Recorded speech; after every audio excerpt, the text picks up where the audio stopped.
Productions on the track.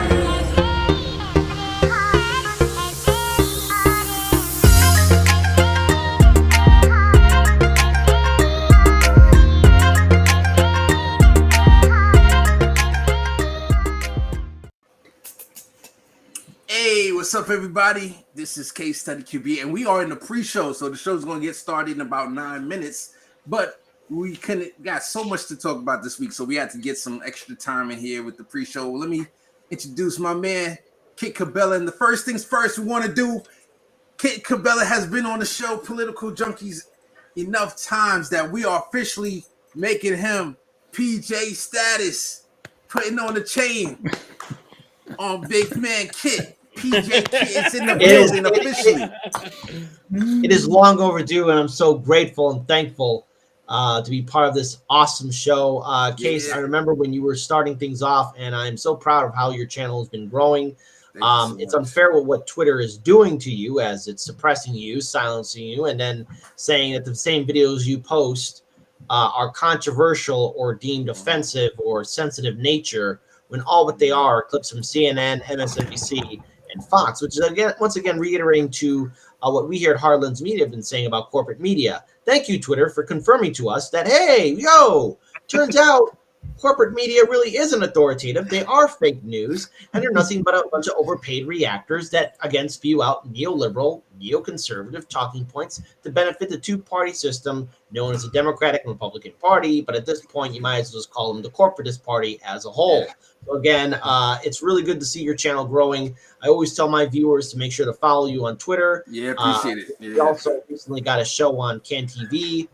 So whenever we play any of your videos, nice. I at least tell my television audience now, too, to follow you on Twitter as well, because the more people that know about what you're doing and the good work that you're helping to contribute to the progressive independent media community is extremely valued. And I think without Case Study QB, I think a lot of channels wouldn't really be able to be exposed at the hypocrisy of corporate media and what they really think about working class citizens, because the establishment just wants to have their neoliberal talking point. That's my spiel. Thank you so much for giving me that honorary chain. I feel happy. So let's get into it. We started the conversation a little and bit. Don't worry, Elon's gonna fix that. Maybe Heartlands Media should at Elon and be like, hey, look, all he's doing is posting stuff from corporate media. Do I have your permission to do that? Because I'll do that, man. I don't have a lot of faith in Elon Musk. We'll see what happens, but just from his past experience with how he does things with free speech, how he got people in trouble. He actually went after a person that was exposing Tesla or was really critical of Tesla, and he went after his job. I mean, I'm not that.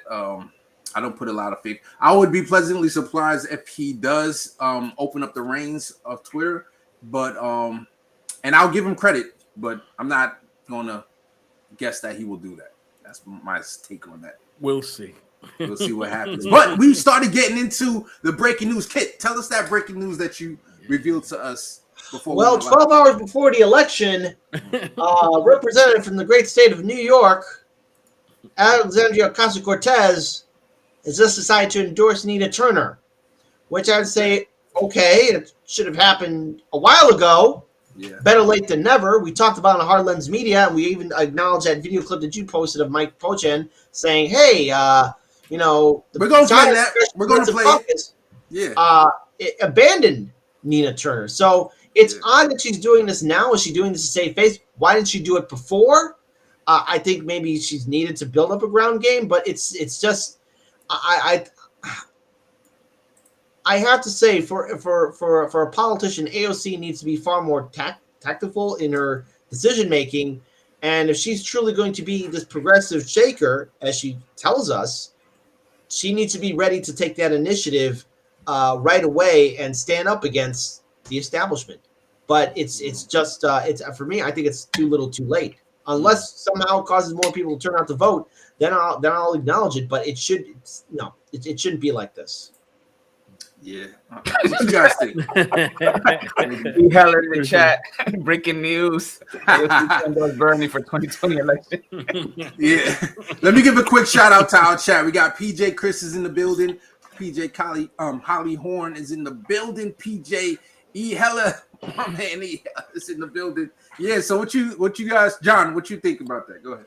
No, I'm not defending her, right? Obviously, because we know like she is. We have said it here before. We have given her grades and everything, and we don't think she is the fighter that we thought she would be. But I think it's also like the quote unquote the establishment were supposed to stay out, right? And they all came in over the weekend. Right. I Yeah. think I shared an article that they all came in over the weekend, Yeah, right? including your boy Richie Torres. Hate that guy. Like Cloudborn and all of them, and then you had that pack coming in on the weekend. Yeah. So again, I'm not defending her, just saying, right? Everybody was supposed to be staying quote unquote out of that race, right? And then all of a sudden, last minute, everybody's coming in. So maybe that's the reason why she's doing it. Not saying that is right or wrong, but maybe that play a role, because I think supposedly they were supposed to now make that race, not try to nationalize it this time, trying to stay out of it. However, it wasn't there because the Progressive Caucus ended up endorsing Shantae Brown. So yeah, it's a little bit too late and stuff for that, but it's just a lot of things. And we also have always talked about this, right? Endorsement don't win you elections. But it will be interesting, once she does one of her IG live, if she could talk about why she did it. I'm gonna ask her that question. Why she decided to wait to the last minute to endorse Nina. Look what happened with Amazon. The second vote also. Unfortunately, this one went down, and it had the endorsement of Bernie and the presence of Bernie and AOC right before a week. When was it? Like a week ago before the vote, and it went down. So maybe we need people to just have their ear to the ground, or just do the grassroots support. Without the, does it help? Like, what you guys think? Is it a bad thing?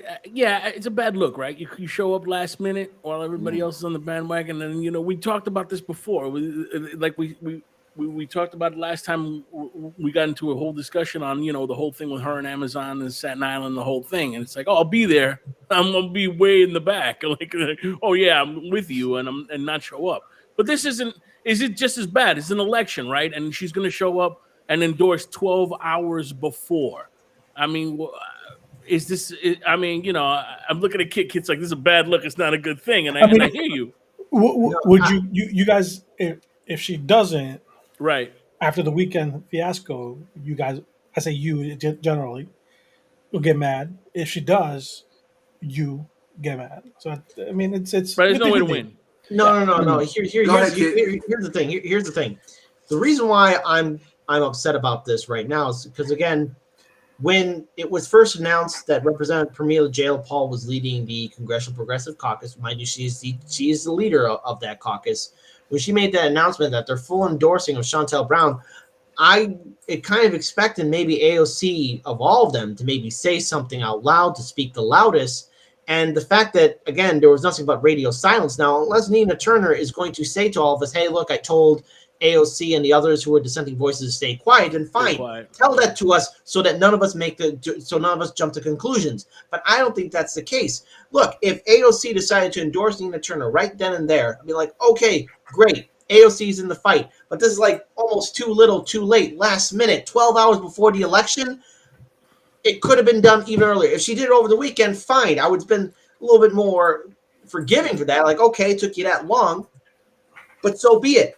And if she didn't do anything, I think it would send a bad look. Is AOC doing this just to save face for the Congressional Progressive Caucus because she's being called out by everyone? Look, this isn't just Jimmy Dore calling out the Congressional Progressive Caucus. There's a lot of people calling out the Congressional Progressive Caucus. And I think for some people who are probably more forgiving of the squad, they're saying that, okay, AOC's there. But again, this is too little, too late. I'm going to quote Holly Horn here, too. AOC is acting like a careerist. Some would argue that she is a careerist at this point. But if she's going to come in there, as she ran in 2018, to raise the ruckus, then that means you have to challenge the party leadership and not cry when it starts wagging its finger in front of you when you turn your no vote to a present vote. I mean, AOC should be taking the initiative. She has millions of followers on Twitter. She could stamp her feet and actually do online town halls, rally her people around to fight for Medicare for all, fight for student debt forgiveness. She could do all these things, but she's choosing not to. or is it at holding at the last minute? It's one thing to hold your forces back, but at the very last minute, when they're needed, when they should have been there earlier, my God, she should have done so. This is a terrible strategy from the Democrats. I don't see the Republicans doing it. Yeah. As we start the show, it's 8 o'clock. We're about to start the show. Let's do it.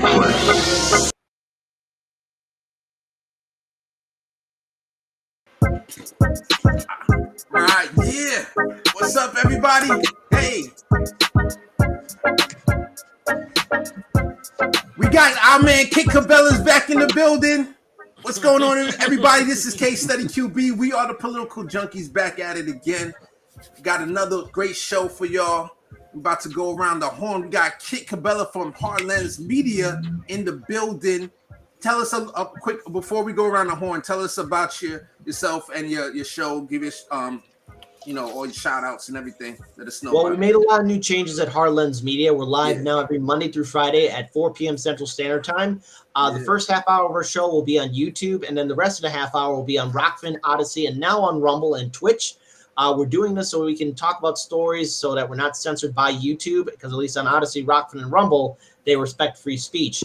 We also have a show that's exclusively on Can TV, so we now have a Chicago television audience. We also have the foundations and building of our own radio station called World Perspectives Radio Chicago. To anyone that wants to learn more about HLM Media, World Perspectives Radio Chicago, and our other YouTube channel that's dedicated only to Chicago politics called Chicago Corner, check out our website, 99perspectives.org, or 99perspectives.tv. It's called 99perspectives.tv. There you can find HLM Media, Chicago Corner, World Perspectives Radio Chicago, and all of our other works that we're doing at the 99 Perspectives Studio. One of our goals right now, especially on Patreon, is to get additional $200 so we get to $1,300 on Patreon so that we can start providing a little bit more for our team. I know times are tough for a lot of people, but if we can at least get to that goal, one, it will help out HLM Media and our studio and some of the plans that I have for the future, because in 2023 will be the next Chicago election, and Chicago Corner is going to be that YouTube channel that works in collaboration with HLM Media to cover the Chicago election of 2023. Yeah, awesome. Let me just give a quick shout out. We got some new people in the chat. We got Kelvin Ruiz. We got Rafael Rodriguez joined the chat. Much love to y'all. Yeah. So definitely, and also in the description of this video in YouTube, I put that website, 99perspectives.tv that Kate was referring to. So it's in there as well. Carl, let me go around the horn now. Carlito, how you feeling, my man? Man, I got a new mini split AC in my basement, so now I'm nice and chilly instead of you got money. Sweating. Now he's ice traying it, but man, what's up? What happened, man? No more ice tray. Hey man, yeah, that was a good run. Better defense, better team won, and what can I say? I'm just glad that your Knicks were holding our spot out in Cancun for the last month or whatever. Yeah, we actually they trying to poach the Utah point guard over there, Mitchell. Donovan Mitchell, because he's from Mount Vernon or something like that. Yeah, and they were mad. I heard Utah Jazz was mad that they had our people was over there trying to send a signal, trying to send some good vibes his way. But let's keep it political. Let's keep it going. Big Pun, how you doing, my man? What is up, Fred Case? Good to see you back. Yeah, thank you. Welcome, Kit. Welcome, everybody. What's up? Yeah, we're going to have a fun show. Bidon. Let's go. Let's get it. Let's get it, John. Let's get it. Not much. Submitted my application for the Atlanta Hawks basketball head coaching job. My tagline was I call timeouts. Thank you. There you go. You don't need to do like a 20-0 run. Oh wait, what's going on with those Red Sox though? I think they might need your talents over there, man. Up to me, it's all right. We'll talk in September. It's all good. I have to play Izzy for a moment because he's not here. So the true Yankees fan, I have to play. I usually don't talk trash in sports, but I have to send some. I have to channel Izzy real quick. All right, let's get into the show. And let's see what's going on, what's popping. So we just had the conversation on AOC, endorsing Nina. There was a point that I wanted to make right before we started. I was gonna say real quick. My only comment to Kit is that we're in 2022. Okay. 12 hours is nothing. Okay, look, even that's the case. 12 hours might seem nothing in this day and age of social media. Every minute, every second to stand up against or counter the Democratic establishment is needed. Because look, again, the whole image of the Congressional Progressive Caucus, or at least what was presented to us, especially in 2018 when the Squad first got into office, they should have been able to form and work as a voting bloc and actually be ready to counter the Democratic leadership. But what we've seen them do time and time again is bend over backwards and appease the Democratic establishment leadership. What the Congressional Progressive Caucus should have done is actually use that initiative and realize that no matter what they do, the Biden-Harris administration and Democratic leadership will never listen to them. What is the incentive for them to support a corporatist incumbent like Shontel Brown over Nina Turner? Nina Turner, who has had a history of going to bat for almost a majority of those same progressives who are part of the Congressional Progressive Caucus. Everything counts. We have to build infrastructure, and doing a last-minute write-in, while it sounds great, it should have happened much earlier, or in fact, there should have been a vocal dissent about this. Right now, a lot of voters who turned out to vote for Biden, especially in 2020, are right now unenthusiastic. My audience are completely burnt out by electoral politics. And again, all this last-minute run-in almost seems like it's a way to pander. People need to be inspired. And here's the thing. This whole idea of reforming the Democratic Party, it's like having a bear eat you and somehow thinking that you being in the inside of the bear is going to change a goddamn thing. That's not the case. I want people to step up. I want AOC to be more aggressive, because what we're seeing right now is the Democratic Party continue to do things as they are. 12 hours in, okay, she's here. But why didn't she speak out sooner? Let me jump in real quick, and then I want to play the video. But I'm going to let Carlito say the two things. I'm going to say two things, then we're going to play the video and continue. Go ahead, Carlito. So the first thing is, when you look at who's in the, in that caucus, there ain't anybody in. So you know, the name is hollow. They're like progressive. They got like 5 progressives in a in a group of 100. They let Shontel Brown in. Come on now. A day before the deadline, so that she could get endorsed. Yeah, and the second thing is, I agree with you. The earlier the better, 100%. But I want to agree with Bedon, because not only the social media, nowadays everything's fast like this, but even in the past, you always have somebody come in late to try to give an extra boost. Whether it's a boost of money, whether somebody to start doing calls. And a name like AOC, she might not be the progressive darling that, many thought she would be, but she's still a big name that could draw crowds. So her coming in even last minute, like Jim Clyburn coming in last minute, last time, kind of last minute, it makes a difference, Yeah, so this is the 2 points I just want to make real quick is that, and Carlito touched on it, is AOC is a big money donation creator. So when she sends out a email, that could raise a ton of money. And or anybody who knows about campaigns, you need as much money as possible. I think Nina this time around, she hasn't had many TV spots because she has a lot less. Remember the first time she ran, she had $6 million. This time she had a lot less. So you need somebody, Bendon, to be jumped in as early as possible. And the second thing I have to say before we play this video is she didn't endorse Cori Bush. When Cori Bush finally won, AOC didn't help her. She helped her the first time, but the second time she ran, I guess because she was in office, and we need people in office to show fortitude, to show that they're aggressive. Yeah. By not endorsing, that's not good. To me, AOC is almost like, a young, rookie thinking they're coming into the game, trying to change things, and then other people get in her ear, and kind of, brings her down a notch. All right, let me play this video real quick. Yeah, and then I'm gonna go, Kid. I'm gonna go to you right after this video is played. Boom. As you know, there's big disagreement right now in your caucus over this race, Shontel Brown versus Nina Turner. Bernie Sanders is standing by his endorsement of Nina Turner despite the CPC's endorsement of Brown. And if you think about it, one of the strengths of your caucus is your ability to stay unified.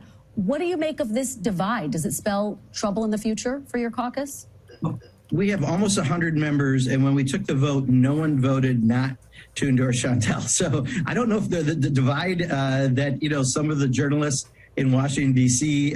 For some of the capital newspapers like to say, but we didn't have it when we endorsed someone. And, the good news is you've got two great progressives running. I mean, we like this option. What I don't want to have options is where we got people who are, not going to be supporting things like Medicare for all and other priorities. Here you've got people who are, and I think at the end of the day, that's good for the people of Ohio and good for the American people, but people in that district will ultimately. Yeah. All right, go ahead, Kit. All right. So, again, from that video, we're seeing no action being done by the Congressional Progressive Caucus. They had ample time to really organize their forces and actually do something. And to the other part was AOC being a rookie.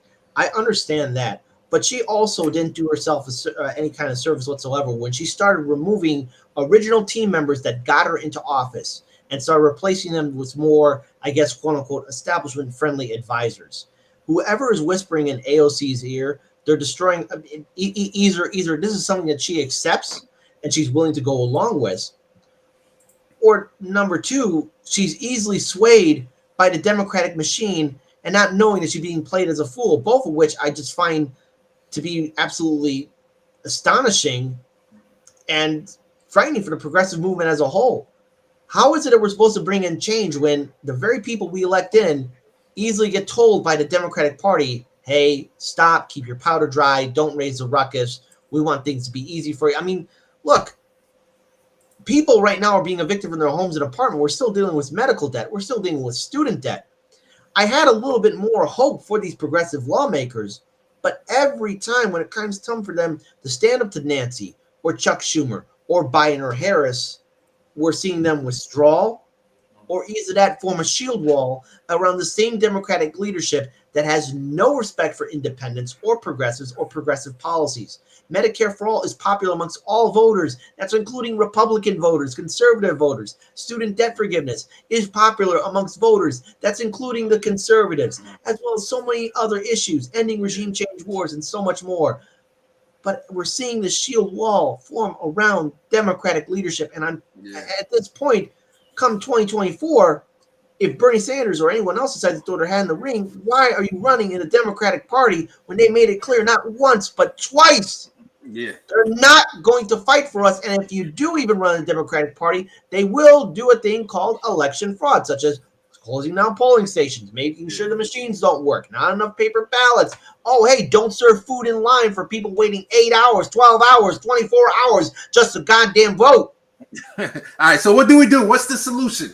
Like, I thought of something that I say, hey, we got to have a more transactional relationship. Not only do they have to do the people's gauntlet, right, which is they have to tell us how they feel about all the progressive topics that we care about, Medicare for all, et cetera, but every time they do something that we like, that's when we would give $1 or $2 or $3 of a donation collectively. You know what I'm saying? So instead of them just telling us, hey, please donate money, go out to our website, which half the time it doesn't even have their issues page on there, and they just expect us to donate money. We say, no, we're not going to open up our purse until we see you go out there and protest, until you go to a Medicare for All, March for Medicare for All protest, until you go and support and endorse not a challenger, but somebody, not an incumbent, but somebody who's challenging one of your own colleagues. Then we'll give you money. What you guys think about that? But again, it goes back to we like nobody in this show ever have agreed that the Progressive Caucus is really a Progressive Caucus. Progressive Caucus is a joke. We all so we need a new caucus. We need to set it in the past. We have said it in the before, like you saw. They let Homegrown in, Brown in the day before. They endorse her because they're like, oh, that's the caucus policy to endorse our members. And then she just like, yeah, I'm for Medicare for all, but she just said that because she needs to join this caucus that we know is fake, right? So John, we need a new caucus. You have to get a new caucus. But what the problem that we have is, right, we always talked about it, right? Until you have money into politics, forget about it. We're never going to have anything we could fix, right? Because I think what was that Republican guy that was talking about that how these people get their name in committees, right? They have to pay. They pay a certain amount, like I pay $1 million and I'll be part of that committee. So these people are paying themselves into committee, and then you have Democrat Republicans. They are part of the same party. They part of the same little group, and they just make deals in the back end. So you for this, you that for this. And if you have like 8, 10 people, 12 people, 10 people that you quote unquote are you progressive, they're gonna get hammered all the time. So until you take money out of politics and you actually start putting real progressive and you could bring your own caucus, like look, everybody said we're gonna stay out of this race. And then they realize the race is closer than the one they think. Then you got, the Jewish community coming in, $1.5 million, super PAC coming in, putting all these TV ads saying that Nina is against, Israel and whatnot. Then you have Clyburn, Richie Torres, and Biden. They all come in that weekend. Last minute, boom. And they come in the last minute. So at that point, what do you do? Like if they tell you, quote unquote, hey, we're going to take out of the race. And they're like, oh, wait, you're supposed to be staying there. All the money, they're going to come in as well. So that she came in the 12 hours, but we don't see like that everybody else also came in, 24 hours before the 12. Yeah, I'm going to make one last point and we're going to move on to a different topic. But I was thinking about this, that, the Progressive Caucus is the largest caucus in, at least on the Democratic side. I'm not sure on the GOP side, but it's the largest caucus with over 100 members. But we know that they're all not progressive. So what does that mean? When they vote for their leadership, we could automatically assume that half of those people have nefarious intentions. So whoever is going to be the leader of the Progressive Caucus will perpetually be somebody who is weak, who's somebody that the establishment wants, because half of the Progressive Caucus is establishment. So that's another reason why we definitely need to have a new caucus. It's not that they're weak. It's not that they're weak or that they're dumb. It's that they're doing what they do. They are. That we already know who the Democrats are. We know who the Republicans are. We know who the Democrats are. Why are we expecting them to be any different? Well, then why do we vote for them? Well, because sometimes you just can't let fascists win. It's just a cycle. All right, but the way to get there is a long road. But it's with primaries and local elections, building the bench, and on the way, from the grassroots up. That's the only way that I see possible. Because there's no way. I know it's going to offend some people. There's no way a third party is going to do anything anytime soon. There's no way. So you gotta. The only way right now is through the Democratic Party, unfortunately. All right, let's have some fun. Let's have some fun and go to this clip right here. Boom. I'm gonna start it over. Interesting fact, even as First Lady, Dr. Biden continued her teaching career. Yeah, the first time a presidential spouse has ever done so. Ever. Congratulations. Now, you might think it's because she loves teaching so much, but it's actually because she's still paying off her student debt. I'm sorry about that, Jill. Yeah, I guess you should have voted for Bernie.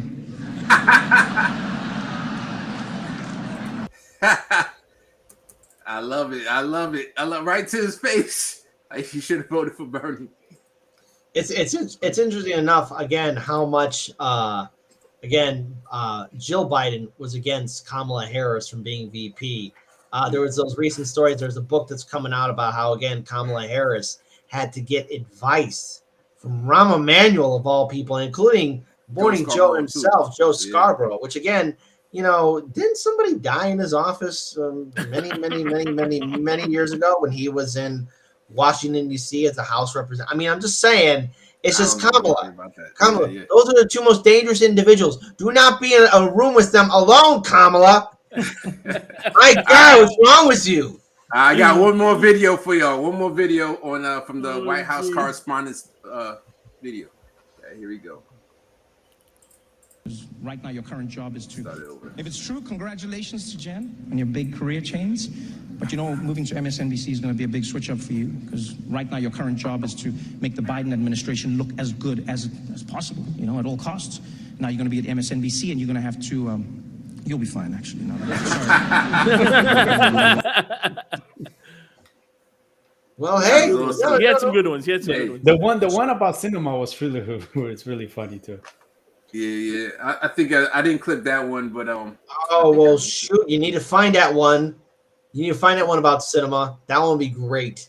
Shoot, That's if I can great. find You it, need to get that one. But yeah, I'll see if I can find it. But yeah, he had a pretty good show. Usually I'm not. I'll be honest with you. Me personally, I'm not a Trevor Noah's fan. I don't watch the Daily Show at all, except for little clips here and there. And when Chris Smalls was on the show, actually, I clipped that and put that up there. But I thought that he did a pretty decent job. I wish he would have went.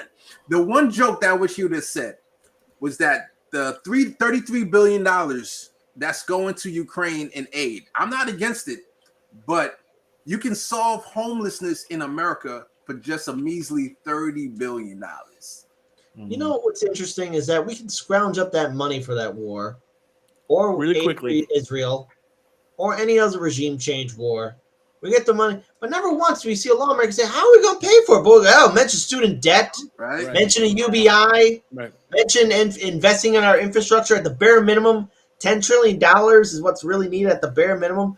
All of a sudden, it's like, it's going to start, it will literally start World War III. We don't have the money. We'll go broke. No, people got to tough it up. They got to pull themselves up by their bootstraps. And you hear those talking points, not only from Republican lawmakers, because let's face it, a bunch of Republican lawmakers are a bunch of neoconservative corporate sellouts, but then you also hear it from, the Democratic Party as well, the blue dog Democrats. And yet, this is the same Democratic Party that says, you got to vote for more of us so that you can vote against Republicans. But, when they do get a majority, like, shucks, there's these blue dog conservative Democrats. Nothing we can do about it. Hum, oh-de-do. We're just going to twiddle our fingers. Even though Biden, through executive order, can pardon student debt, make cannabis legal on a national level, and also pardon student debt. But remember, he just doesn't know how to do anything because he's old and senile and doesn't know what's going on.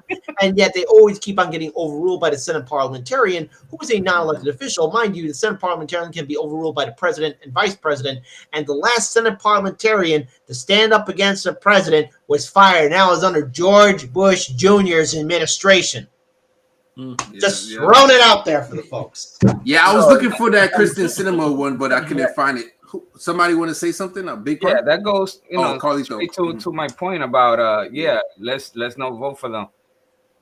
They don't care. They don't care. So if they want to, they don't care if they lose as long as they have the same masters. The corporations are their masters. So if the Democrats lose, fine. So what? So the only reason to vote for them is only when we think we could get something, where we think we could get more than the alternative. We vote for our own self-interest. That's it. I don't like Biden, but I like them better than Trump. That's it. But to your point, Carlito, you said that, they don't care. To me, like, I look at that and I'm like, these are Republicans masquerading as Democrats. Like, some of them are. Yeah, that's why they don't care. So hey, if my team lose, my team win anyways because I'm secretly a Republican. No, what it is here's the thing. A game match between the Harlem Globetrotters and Washington Generals has more integrity of being authentic than the Democrats and Republicans actually trying to, legislate and do something, okay? There's more, again, a game between the Harlem Globetrotters and Washington Generals is far more authentic than anything we see in Washington, D.C. And you want to know why? Because the Harlem Globetrotters and Washington Generals know they're supposed to put on a show for the people and keep them entertained. The Washington Generals lost again. They keep on getting beat up, messed around by Harlem Globetrotters, which again, in Washington, D.C., we see Democrats, Republicans doing this adversarial fight, but then behind doors, they're buddies and pals because the same people in the Republican Party also own the Democratic Party. So my counter to this is we have to look at a long-term strategy and start actually really building infrastructure, not only for third parties, but supporting independent candidates that are not affiliated with political parties. Go to states which are actually that have ballot initiatives. There's 24 states that have ballot initiatives. Through ballot initiatives, these states were able to get cannabis legalized at the recreational level to where now there's talk about, hey, cannabis, it is a popular policy issue. The whole propaganda around it is dying. In fact, it's no longer considered to be legitimate. Anyone that's saying that, cannabis is a gateway drug to anything, they're only speaking on a talking point, and they don't believe it because everyone sees the green and the money in it. Same thing if we actually start doing a ballot initiative for, doing UBI or Medicare for all. Let's actually look at building stuff at the state level. This is a long-term fight.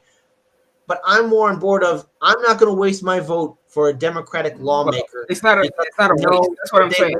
It's not a waste because I agree with you 100% with the long-term game, 100%. But until then, what am I doing? I'll vote leg 2020.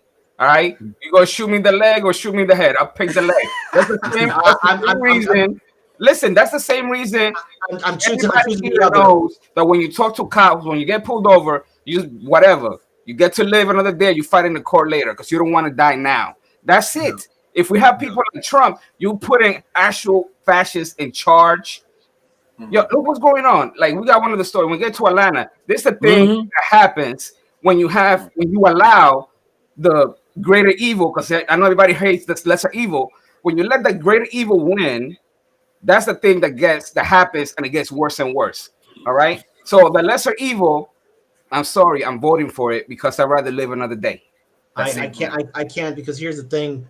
This isn't the first time we've had fascists or real maniacal people in Washington, D.C. This has been going on since the founding of the Republic. We've had barbaric individuals who were legislators. The history books want to paint us a picture of these lawmakers from antiquity as being wise individuals. No, they're definitely not wise. But the thing is, over time, we have some progress over time. Lesser evil is still voting for evil, though. Every time we have progress, there's a pushback. When Obama won, that was seen as progress because you see a black man. All of a sudden, the whole Trump wave came on.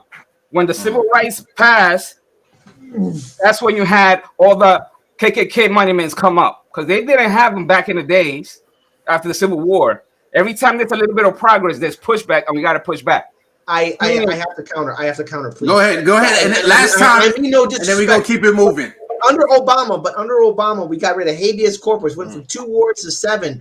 His administration is the one that put the kids in cages down south at the border. I'm not disagreeing with you. What I'm saying is I can't support a party that has allowed that has built an infrastructure for somebody like a maniacal buffoon like Trump to take advantage of. The reason why we got Trump is the absolute failure of the Obama administration and its inability to take the initiative to actually fight for the people.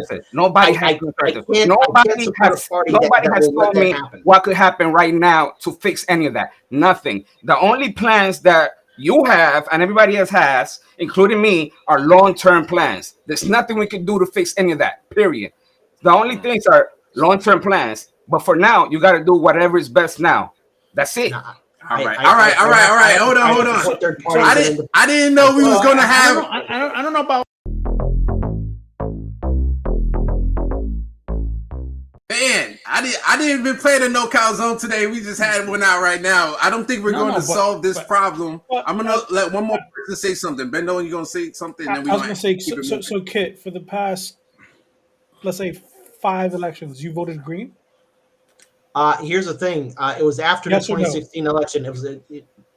I know. I did. I did. Here's the thing. Here's the thing. No. But it was after 2016. It was after 2016 that I saw everything that was going on. Because mind you, again, I didn't have a YouTube channel. I didn't have any media platform. I'm just thinking to one of your statements that everyone's been fascist since the founding. So why have we not been voting green since? I never knew about third-party votes. I never knew about the infrastructure. I was always a Democratic voter before 2016. I've said that on my show. But after 2016, what I saw in Philly, it convinced me that the Democratic Party is not ever considered about election integrity or even fighting for the progressive issues. Yes, I did vote for Obama twice, but this was before I did any of this, before my own learning about corruption and neoliberalism. Yeah. Now, I think we've all been to that point. I didn't know what I know now, but I was not always voting Democrat. So, at least I could say that part, that I was looking into both parties. And now the only thing I could say is that there's definitely one that is worse than the other. So it's really pointless to just let them have it. You got to at least put a little bit of roadblocks until we can have something that we really want. Yeah, but let me just say one quick thing because before we move on, I know you mentioned and this is not attacking you and stuff. I just wanted to when we talked about this whole People Party movement, I thought there was going to be something there, and that movement completely just flop, right? So to me, it's like if you had anything, you got in the ballot in Florida, you had in the ballot in Virginia, and there was nothing there that happened. So if that movement didn't produce anything in the third party, we know the Green Party like they just a mess like how it is. So what valuable option is there right now as a third party for short term? Like I don't have one. Like right now, short term, third party, there's nothing right there that says this party or this movement actually is going to make something. I thought the People's Party was going to be that. It turned out to be not that. So why, like, so very hard. let me jump in here, Kid, real quick, because I'm more on your side of the equation on this, because I didn't vote for Obama twice. I voted Green Party. Pretty much the only time I voted Democrat was the first time I voted, which was for John Kerry, and that's when I saw that there were other options, and I was like, okay, I didn't know about these other options. And then fortunately I got into politics the next election, and then I voted pretty much Green ever since. Right. But what do you do, Case? You vote Green when you can afford to.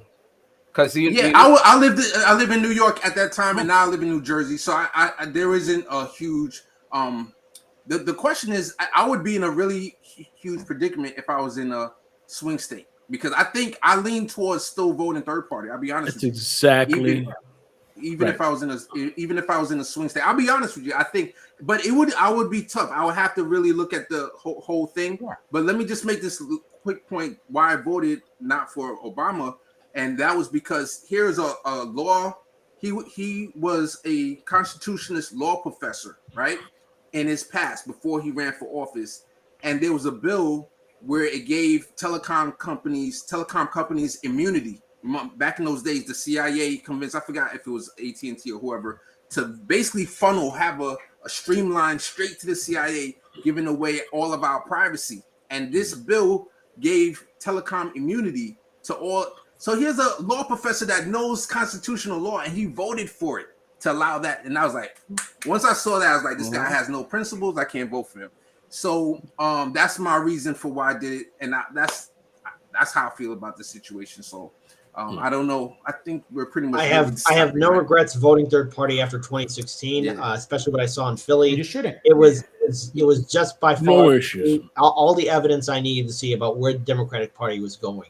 I understand people trying to defend and vote for the lesser of two evils, but the thing is, the more you keep voting for the lesser two evils, remember, that gives them the security and thinking that they can keep on getting away with, again, implementing neoliberal policies. And then when they do lose to Republican lawmakers, it just gives those Republican lawmakers that extra step forward to do further things. Under Trump was able to capitalize on the Obama-Biden administration with those kids in cages. That infrastructure was put in place by the Obama presidency.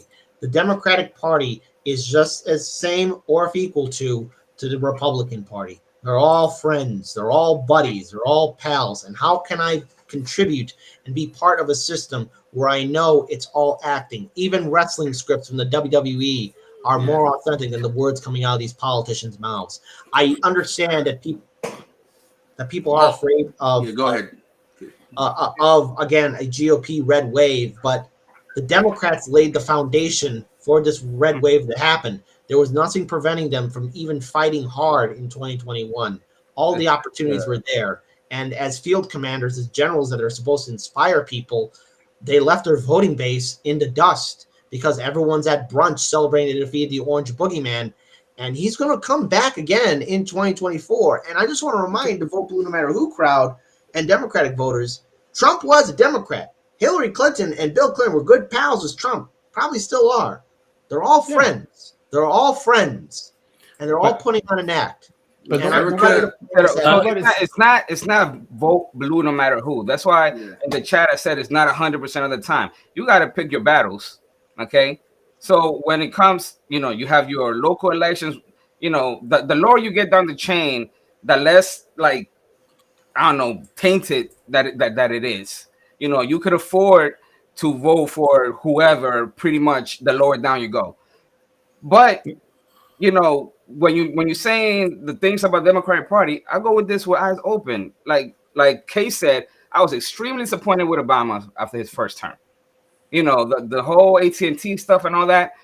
That was like I can't with this guy. But that was before he was elected, though. That's why I never voted for him. But go ahead. But I understand that the Democrats and the Republicans, they have the same masters. Okay. So in some circumstances, to me, it's like, all right, I know the Democrats going to give me crumbs the Republicans won't. Until we can have something as an alternative, I got to pick my battles because Gabe, he was saying that, oh nah, if Trump wins now, when 2020 comes around, they're gonna see how bad it is, and it's gonna be like a whole bounce back. I was like, that's not gonna happen, and it didn't happen. All right, let's keep it moving. Can I say one last thing? Can I say one last thing? Because only because John didn't speak a lot, and then Big Pun, and then we got to keep it moving. You got to get. You're right. We got to keep it moving, but I want to make sure because like I don't want to make sure that the people's like our points is not being misconstrued, right? It's not There's no vote shaming. There's no vote shaming. You do whatever you want. Vote shading. You could vote whoever you want. You shouldn't have regret. I have no regret. I didn't for whoever I voted. Like there's no. But I'll give you a perfect example. So if you're in the state of Georgia and you have a Senate race, you got Herschel Walker and Warnoff, right? It's your choice. I don't think there's even an independent choice right now. There's nobody running. I would vote for Warnock if I was there. So that's what I'm saying. So what do you do in that situation? You don't have a third party candidate. You got Herschel Walker and you got Warnoff. You're in the state of Georgia. You just stay home. Like I would vote for Warnoff. For Stacey Abrams, me personally, it would be tough for me to vote. But that's what I'm saying. There's no independent candidate right now in that situation. So what do you do? Yeah. Go ahead, Big Pun. Let me give you one example. In Georgia, I'm in Georgia. I will vote for Stacey Abrams over Governor Kemp 100% of the time. Even though when Stacey Abrams ran the first time, I didn't even trust her that much anyway because I know she's a ladder climber. All right, we know that she is that. But Kemp trying to get all of the right around them, started signing a whole bunch of laws, CRT related laws, constitutional carry law, that basically anybody could just run around with a gun. You don't need concealed carry permit anymore. At least I know somebody like Stacey Abrams wouldn't pass some of those laws or wouldn't sign some of those laws. The law you were talking about of feeding people in the lines for voting, that's not something that Stacey Abrams would have voted for or would have signed. So there are tangible benefits to voting for some people that you don't agree with most of the time, but you could get a few things at least versus somebody else that's going to just do nothing for you. Big Pun. End of the day, system is not designed as of yet to allow our voices to go ahead and be something that's going to go ahead and change independently, and that's the problem. And you're right, kid. They're all buddies. It's all the same game. It's all the same hustle. And these guys, and the funny thing is, both sides that freaking that benefit from this system. Well, so they keep it. It's a 3-card money game. So yeah, in New York, I agree. I'm a voter in New York, and I didn't vote for either one of those guys. To be honest with you, I wrote in my vote. Right, but I could have. But we could afford to do that, right? You voted for Kanye? No, sorry. I wrote. I'm a review. I wrote in Bernie twice. There you go. I wrote in Bernie twice, right? Because, but that was because of the way I saw that that the DNC freaking treated him and the whole nine, and that was the voice that I wanted, and it was silenced, and it was messed up. But that's my way of just saying, hey, this is no one's listening. So in this system. Yeah, I agree with Carlito. When you're down in Georgia and it's Herschel Walker and not showing up to freaking to debates and it was still in like possibly being able to be the senator. Yeah, you got to do what you got to do. He's been CTR. We're gonna keep it moving. I gotta say one more thing. I gotta say one last thing. Oh my god! I have to. So Gamer and Ganju said, "I'm done voting." And that's the last thing we want to encourage. You can't just. I agree with that. On it. You can still vote down ballot. There's other races you could go for.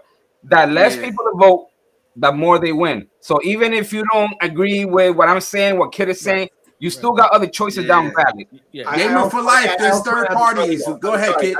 Let me just add this. What Carlito's point is. Now look, Gamer. He's one of our audience members too. One of our. I love my man Gamer. Now here's the thing. I will turn out to vote, but I'll support ballot initiatives. I live in a ballot initiative state. If you don't want to support a candidate, leave it blank. But if you live in a ballot initiative state, support things down ballot or ballot initiatives. That's what I'm. That's my option. And again, even if there's no one you want to support, if you live in a state with ballot initiative, vote for good ballot initiatives and be sure to use your vote to stop bad ballot initiatives. If you want to give a middle finger to the two-party system, leave them blank. You don't at this point. You don't owe the two-party system anything, but at least support ballot initiatives. Support 100% agree. 100%. All right, let's move on. We're gonna get mad at some cops now, unfortunately. So this is the tweet that I saw that cops kill man over stolen Pokemon cards in Target parking lot. Oh, come on. A man is dead and several are injured after police in Kissimmee, Florida, attempted a quote-unquote takedown in a Target parking lot. It's just unfortunate. And I'm just going to play this video real quick. Wait, hold on. Let me put on the audio. Boom. Put on the audio real quick. Bam. This is for everybody, black and white. Don't talk to police. You cannot talk them out of locking you up. Once they're talking to you, they have every intention of locking your ass up, and they are making a case. They're just gonna write what you said and give it to your lawyer. Like, that's what they said, and these are the charges. Just hush your mouth. You're making life very hard. Exercise your right to remain silent. A lawyer is best served to you in a preventative capacity. People like to think that, if you get a magical lawyer, they can just make anything go away. No. Damning facts are damning facts no matter who they are. And when you create a story and a narrative because you already answered the police, you already did this, now you're locked in and that lawyer has to come and clean up a mess that they might not be able to clean up.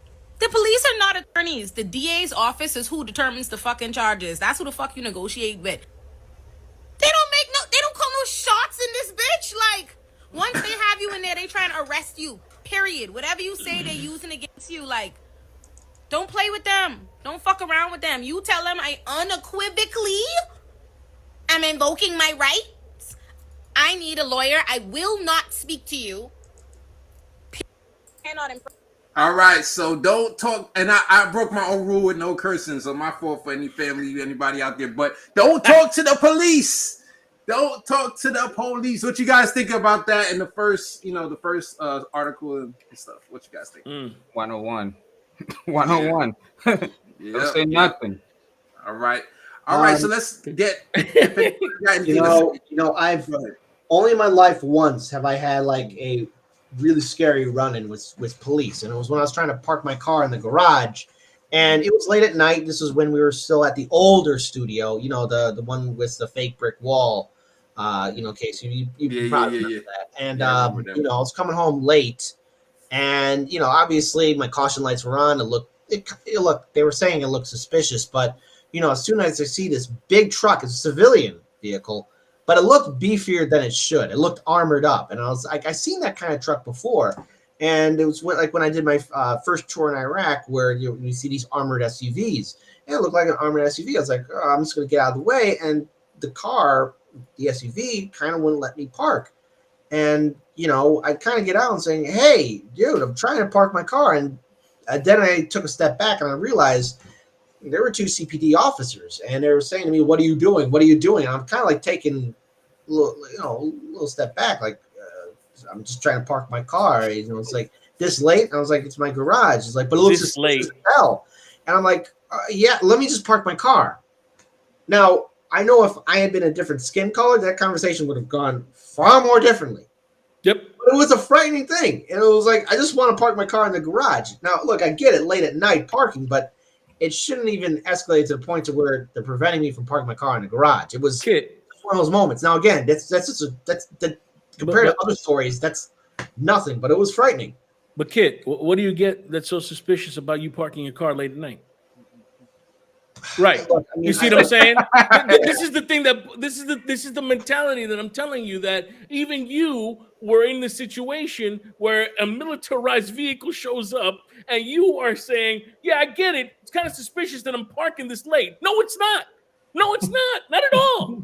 There's nothing wrong with that. And this is the problem. This is the beginning of the issues. And you're 100% right. If I would have gotten out of my car and I would have come to CPD and said, What are you talking about? It's suspicious. I work here or I live here. What's the problem? I'm sure it would have ended way differently. Yeah. And that is the issue. That's the fundamental issue. Is like, I'm not doing anything suspicious.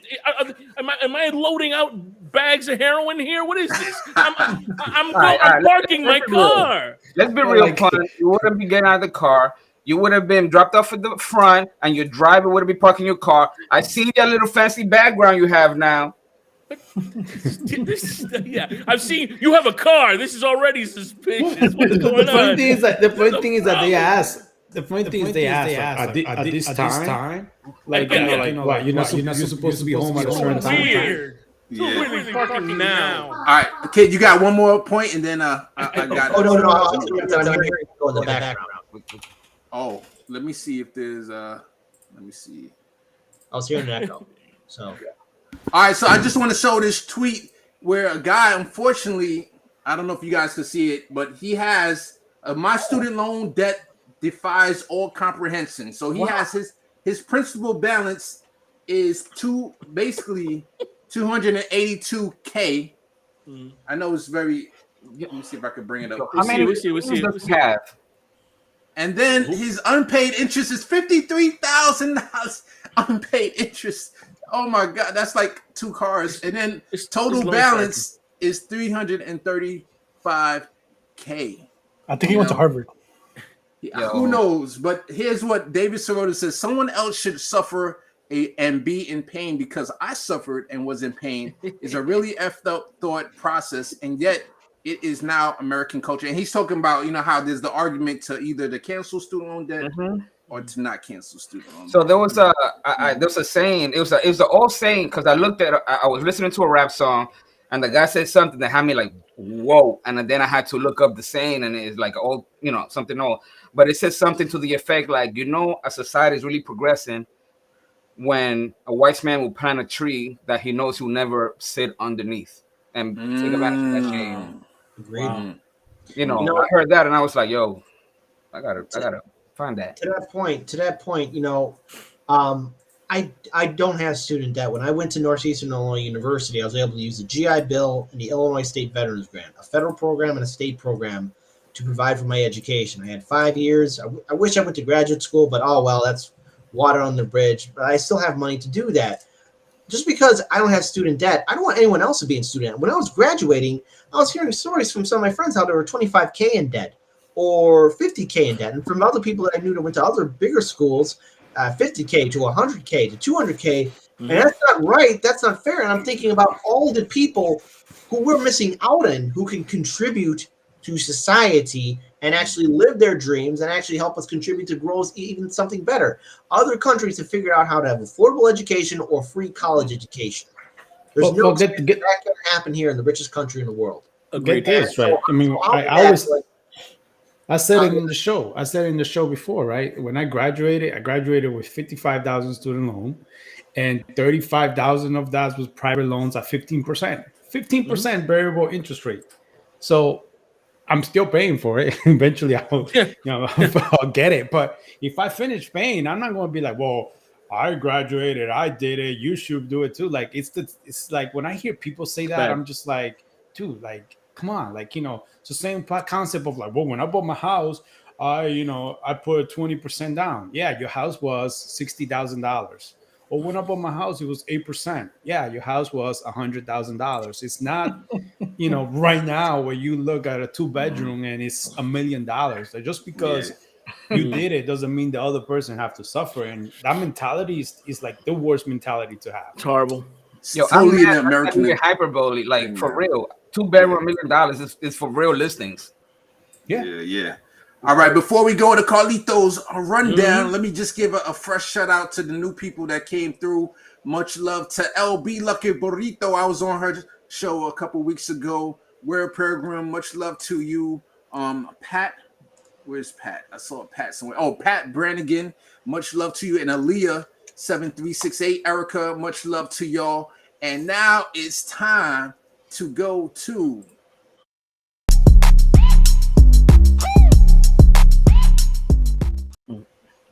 Rose. Yeah. Yo, let's do this. Let's do this. Let's try This some- segment is sponsored by Bengay. Well, let me Ouch. try to- Should I try to share the screen? Not even Yeah. icy hot. Come on, man. That's better. Let me see. You gonna do it or should I do it? All right, you go ahead. So first story, GOP admins had 38 times more criminal convictions than Democrats, 1961 to 2016. We compare 56 years of corruption in Republican and Democratic presidencies. Both sides are not equally corrupt by Rand Angle and Rand Media. We don't even have to spend a lot of time on this because I know I spent enough time telling you guys already. Yeah. But look at the picture and look at the numbers. You might need to scroll a little bit down more. You have 28 years, both Democrats and Republicans, and it's 7 indictments, 3 convictions, 1 prison time for Democrats, 126 indictments, 113 convictions, 39 prison time for Republicans. It's not even close. We can move on. Wow. Bam. That's it. That's Mic it. drop. It's Mic just drop. facts. It's just facts. Facts is facts. All right, is what it next is. one. Let's go on to the next one. The next story, land of opportunity zones. So this was I heard about this Planet Money. Oh, I got an echo. Case. Yeah, my bad. Go ahead. The Indicators, a podcast from Planet Money, and they had an episode on land opportunity zones. So you know, I like to give credit where credit's due. You know, you had like some jail reform from Trump or whatever. Opportunity zones. You know, that's another one that came from him. Well, they did a study. First of all, the idea, you have a picture here, Sean Parker. It didn't come from Congress. It came from this guy. You know how billionaires like to say they're going to solve the world instead of, you know, distributing their wealth or doing anything socialist related. They just want to, you know, put something they could put their name on it and be famous later. So they came up with this, and a guy named where is it? David Wessel. He wrote a book called "Only the Rich Can Play," examining things like this.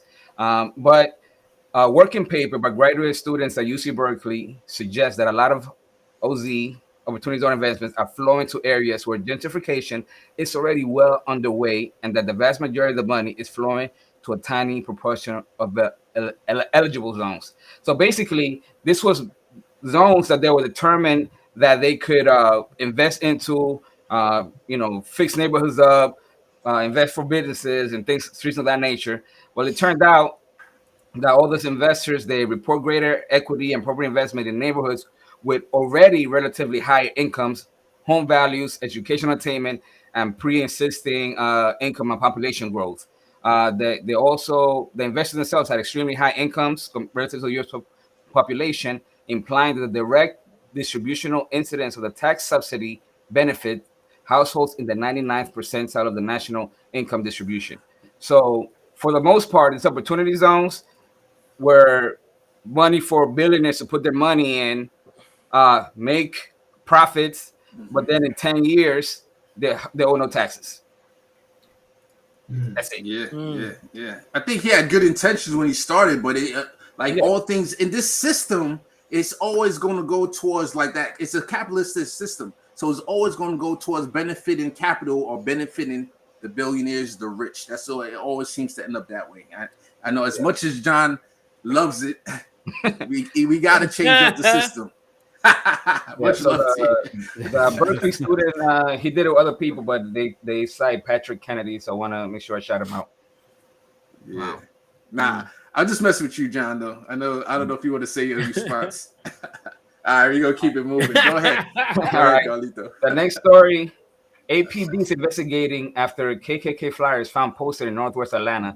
This is by CBS 46, the story by Jennifer. Carlito, let me know when you want me to play the video, but continue with the description.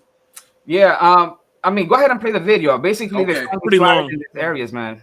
All right, because you know, we get the echo if you talk, so just let the video play and then we'll talk afterwards. All right. Here we go. Let me make it big. The volume should be up. From the Ku Klux Klan, they contain racist and homophobic threats. Now police investigating Who is behind the hateful messaging that has an Atlanta neighborhood on edge? The flyers were found at several homes on Spink Avenue and Edward Street. That's in northwest Atlanta near the Cobb County line. CBS 46's Yasmina Alston is live there tonight with reaction from those who discovered the flyers. Yasmina.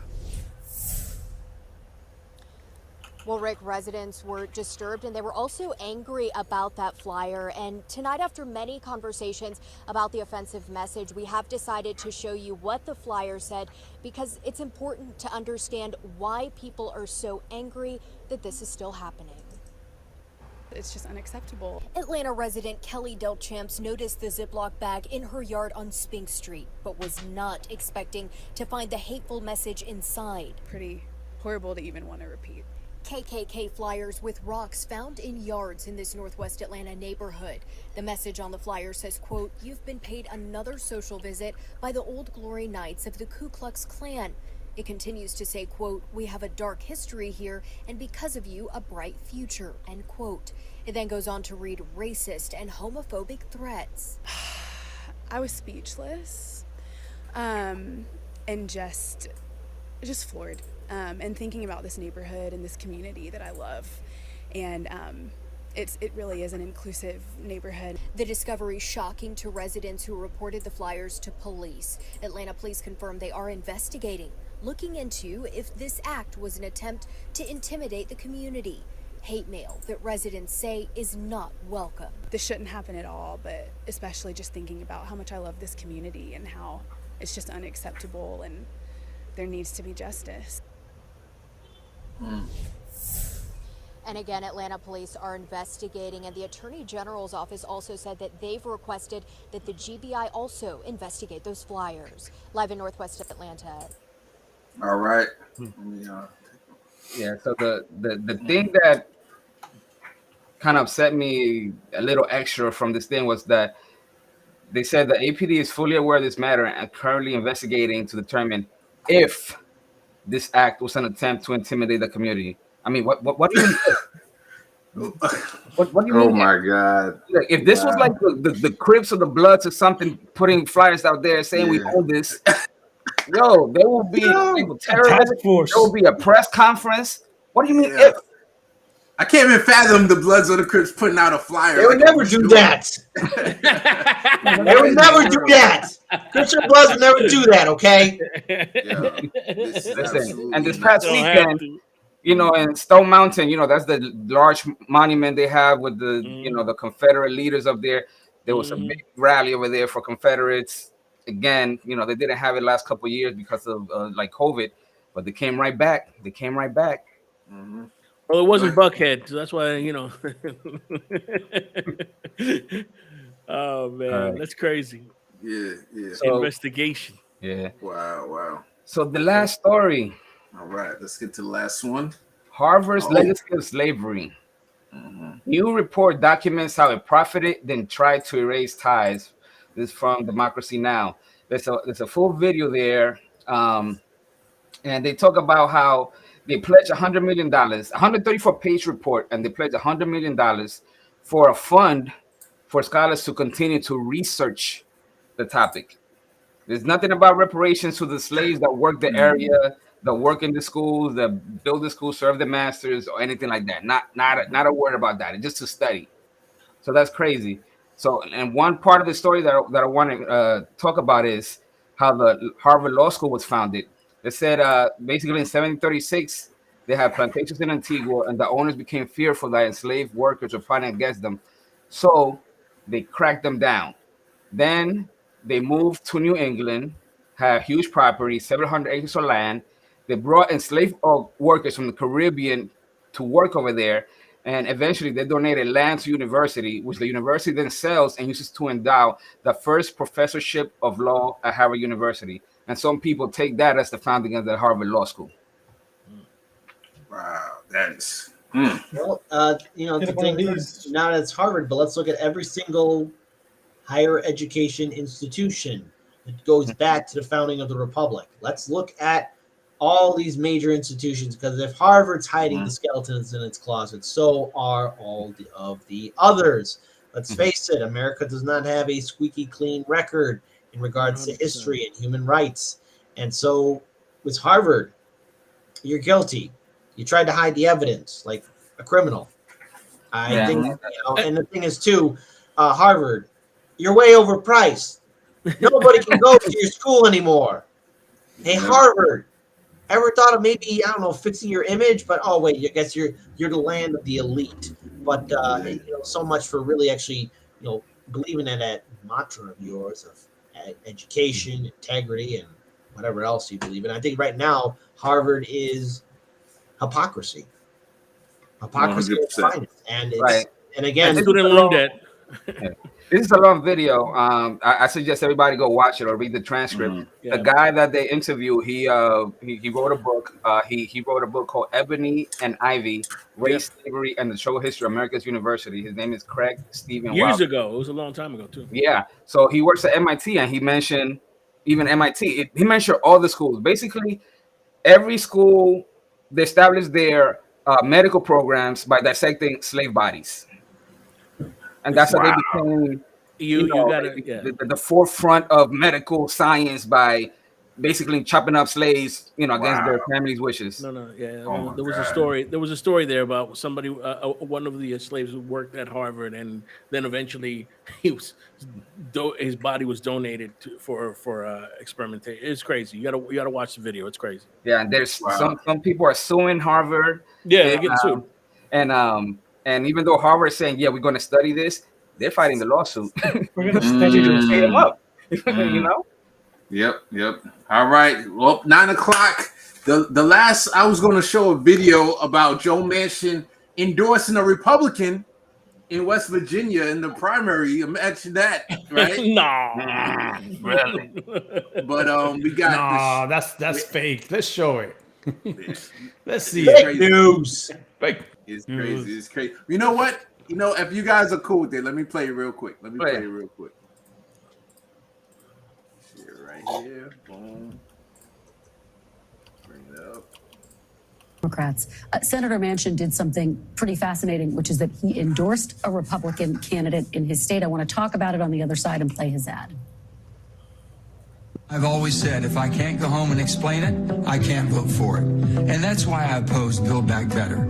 For Alex Mooney and his out-of-state supporters to suggest David McKinley supported Build Back Better is an outright lie. Alex Mooney has proven he's all about Alex Mooney. But West Virginians know David McKinley is all about us. Maria Teresa, what do you make of him crossing the aisle to endorse David McKinley? There's so much to unpack here. And one of the first words out of his mouth is Build Back Better, attacking it. Well, and first of all, with Build Back Better, the amount of revenue that would go back to his constituents in West Virginia, considered one of the poorest states in the country, we can unpack that later. But he's basically trying to say, I might actually switch to the Republican Party if you don't give me a little bit more. And that is what I think a lot of people in the White House are super scared of as a result.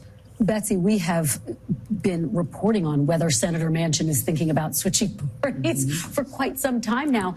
This ad certainly doesn't help that discussion within the Democratic Party, but more broadly, they're trying to get something done, a reconciliation bill passed. They're trying to get some of these elements of Build Back Better done. When you see an ad like that, you have to be pretty skeptical. It certainly is not heartening to the folks trying to get that legislation done. One thing we have to note, of course, is that West Virginia, for all practical purposes, has become an entirely red state. A Democrat was not going to win this House race. If Manchin wants to be meaningful within Republican Party politics in West Virginia, what he clearly recognizes is that he has to try to play within the confines of the GOP.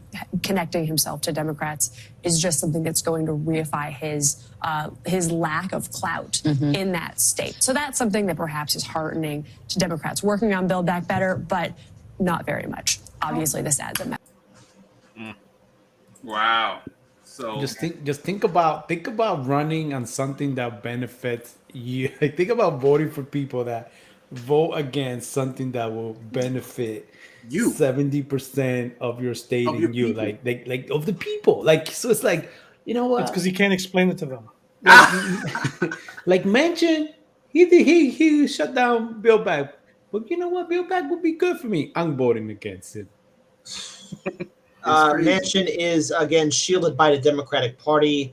Manchin is protected by, again, people like Nancy, Chuck Schumer, Joe Biden, Kamala Harris, Kristen Sinema, and so many others within the Democratic establishment. He's allowed to do these things because he has a silent, obedient consent of the party to do so, because he's following their marching orders to continue the two-party neoliberal system that we are living in. The GOP and Democratic Party are both same wings of the same crappy bird. At this point, again, this is a Democratic lawmaker that, again, with Sinema and 6 other Democrats, vote against $15 minimum wage increase. That with Build Back Better, I mean, at this point, it started at $7 trillion, went down to $1.5 trillion, and then Pramila Jayapal said Manchin's going to support it. Manchin farted in her face, and she smiled and said, "Oh well, next time." That's the person who's shielded by the Democratic Party. And remember, he's Joe Biden's good friend. He has been to the White House more than even Bernie Sanders. So this whole idea of Manchin just saying, "Oh, I have to play in the confines of the GOP," no, he knows what he's doing. He knows exactly what he's doing, and pretty much him going to Republican, nothing would matter if he went to the Republican Party. If he chose to left the Democratic Party. Yeah, what's up with Kristen Sinema? She must be jealous. She's not getting no shine lately. Yeah, I wonder, but I know there's a lot of hate. It's ironic because I put up a poll on the Twitter channel that she is the least popular senator, right? Yet Joe Manchin, his popularity increased after he came out against BBB with Republicans. I know, right? With Republicans, probably, but it's crazy. Like it should at least balance out, or he should go on down. But apparently, somehow, the way he talks, the way he does it, that's how he could be so successful in West Virginia. West Virginians love him. West Virginians love him. I don't get it, but hey, God bless. But all right, so that's the show. Wait, Bendo, did you want to show a clip or something? Okay, the PR. Oh yeah, the PR story. Let me do that. All right, Carlito's gonna do one last story, and then we're gonna head out of here. Then I got a clip. It's funny. Oh man. Okay, all right. Get the clip ready. DJ overtime. We're in overtime right now. Yeah, if you could pull it up for me, is the story on the Puerto Rico from Democracy Now. But no, you have to do it because I don't have it up. Yeah. So it'll be real quick. I'll start talking about it. Basically, the title is Juan Gonzalez in surprise move. Gorsuch challenges U.S. colonialism and SCOTUS ruling on Puerto Rico. There's a story, a Supreme Court case where you have a American citizen, Puerto Rican American citizen living in the U.S. getting SSI, different Social Security benefits and such. When he moved to Puerto Rico, they said like, nah, you're not getting it anymore. Even though he's a citizen, but they said like, nah. And the Supreme Court voted 8-1 that according to the laws that he shouldn't get it because Puerto Rico ain't crap. Pretty much. The only one that went against it was the only Puerto Rican there. The only Puerto Rican there. But then even though Gorsuch, based on the Constitution, he said like the basis of where these laws are there are crap. So he said in his opinion, and it's astonishing in that he completely wants to overthrow the insular cases. These are the cases that establish how the U.S. treats colonies. So he goes to say that in the Downs case, the two men justices there, Brown and White, their opinions, and I quote, about them both rested on a view about the nation's, the U.S., right to acquire and exploit an unknown island, people, and uncivilized race for commercial and strategic reasons. A right that could not be practically exercised if the result would be to endow full constitutional protections on those absolutely unfit to receive them. So that's what two Supreme Court justices said in those cases to basically say that the U.S. can take Philippines, Puerto Rico, Hawaii, whatever, and do whatever they want with them. And this conservative judge said, like, you know what? This is crap. We need to get rid of that. Okay. So this is big. This is a step in the right direction for the people of Puerto Rico to basically decide for themselves what their future is going to be. Yeah, that's a big news that I have not seen that in many other places at all. That's crazy. Very big news. Interesting. All right, what's that clip that you want to show us, Bendo? You guys ready? Yeah. Oh, this is funny. It's a good one. He doesn't even know where he is half the time. His brain is gone. Everyone had to prove they were fully vaccinated and boosted. So if you're at home watching this and you're wondering how to do that, just contact your favorite Fox News reporter. They're all here, vaccinated and boosted. All of them. That ain't Joe Biden, all right? That's like robot Joe Biden, or it's Jim Carrey in disguise. We don't know. We have people working on it, but it's diabolical. Joe Biden's got dementia. He doesn't even know where he is. It's funny. So, Vindo, is that a parody account or is he serious? That's a parody account. Because you never know these days. You never know. No. It's a parody, but what he says is serious because the Good Liars, they went and they were interviewing people, and they were saying like last week, really Jim Carrey. That is, one that I heard that. Hilarious. People with a mask, or Joe Biden, crap like that. Yeah. Look. That's Joe Biden. All the times we've seen Joe Biden stutter, stammer, make dementia. Yeah, let's face it. There is something wrong with Joe Biden, but it's not him being replaced by actors or a robot or a clone. That's Joe Biden literally having old man moments. Okay. Yeah. And everybody knows that really is just Joe. Michael Jackson is still in charge of the country, according to these people. Oh my God. JFK Jr.'s coming back. JFK Jr. Princess die. All right, much love to the Patreons. Pedro Hernandez, Nancy Bancher, PJ Chris, Akibash, Akita, Big PJ Kit, Cabela. Thank you so much for coming on the show. You can catch him at Hardlands Media on YouTube, Odyssey, Rockfin, and now Rumble. And anything else I'm missing, Kit? Yes, be sure to check out our other YouTube channel, Chicago Corner. Be sure to check out World Perspectives Radio Chicago. And again, we're live every Monday through Friday at 4 p.m. Central Standard Time on YouTube, Odyssey, Rockfin, Rumble, and Twitch. And until then, if you want to learn more about us, check out our website, 99perspectives.tv. You can find all of our programming there. All right. Much love to Mario C, Gamer for Life, Pat Brannigan, Erica was in there, and everybody else. It's too many to name at this point. Much love to everybody in the chat. Thank you for coming through. We had a great time with y'all, and see y'all next Monday, 8 o'clock, same time, and the usual pre-show. Could have been anywhere in the world, but you're here with us. We appreciate that. Thank you very much. See you later. Yes. Peace. And that music in the background. Music.